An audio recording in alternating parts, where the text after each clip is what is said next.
എന്നെപ്പോലെ emotion share ചെയ്യാൻ ബുദ്ധിമുട്ടുള്ള ആളാണ് നിങ്ങൾ. അതായത് നമ്മുടെ വിഷമങ്ങളും സങ്കടങ്ങളും വേറൊരാളോട് പറയാൻ ഭയങ്കരമായിട്ട് ബുദ്ധിമുട്ട് അനുഭവിക്കുന്ന ഒരാളാണ് നിങ്ങൾ. അങ്ങനെയാണെങ്കിൽ ഞാൻ എൻ്റെ ലൈഫിൽ ചെയ്തൊരു ചെറിയൊരു ഐഡിയ ഉണ്ട്, ഞാൻ പറഞ്ഞുതരാം.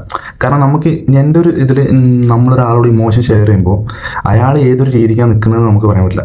കാരണം അയാൾ ഭയങ്കര ഹാപ്പി ആയിട്ടിരിക്കുന്ന സമയത്ത് നമ്മൾ നമ്മുടെ സങ്കടങ്ങൾ പോയി പറയുമ്പോൾ അയാൾ നമ്മുടെ അതേ ഒരു ഫീലിങ്സിൽ അയാൾ അത് കേട്ടിരിക്കണമെന്ന് ഒരു നിർബന്ധമില്ല. ആ ഒരു പേടി കൊണ്ടാണ് ഞാൻ പലപ്പോഴും നമ്മുടെ വിഷമങ്ങൾ ആരോടും പറയാത്തത്. ആ ഒരു ട്രിക്ക് എന്താണെന്ന് വെച്ചാൽ നല്ലൊരു കണ്ണാടി മേടിക്കുക. കണ്ണാടി മേടിച്ച് നമുക്ക് എന്തെങ്കിലും സങ്കടങ്ങളോ സന്തോഷമോ എന്തുണ്ടെങ്കിലും നേരെ മുന്നിൽ പോയി നിന്നിട്ട് വ്യക്തമായിട്ടോട് പറയാം. അതാകുമ്പോഴുള്ളൊരു മെച്ചം എന്താണെന്ന് വെച്ചാൽ നമുക്ക് എന്ത് ചെയ്യാൻ പറ്റും, നമുക്ക് അതിനു മുമ്പ് കരയാൻ പറ്റും, ചിരിക്കാൻ പറ്റും, ദേഷ്യപ്പെടാൻ പറ്റും, എന്തും ചെയ്യാം. ആ മുന്നിലിരിക്കുന്ന ആൾ നമ്മൾ ജഡ്ജ് ചെയ്യില്ല. നമ്മൾ ഏത് ഫീലിങ്സിനാണോ അയാളോട് പറയുന്നത് അതേ ഫീലിങ്സിനെ അയാൾ കേട്ട് നിൽക്കും. ജസ്റ്റ് ഒന്ന് ട്രൈ ചെയ്ത് നോക്കുക ഗൈസ്. അതായത് നിങ്ങളിങ്ങനെ പറയാൻ ഭയങ്കരമായിട്ട് ബുദ്ധിമുട്ടി നിൽക്കുന്ന ഒരാളാണ്, ആരോട് പറയാൻ തോന്നുകയാണെങ്കിൽ ജസ്റ്റ് ഒന്ന് പോയൊരു കണ്ണാടിൻ്റെ മുമ്പിൽ നിന്ന് എന്തൊക്കെയാണോ പറയാനുള്ളത് അതൊന്ന് പറഞ്ഞ് തീർത്ത് നോക്കൂ. ചിലപ്പോൾ നല്ലൊരു ആശ്വാസം കിട്ടും.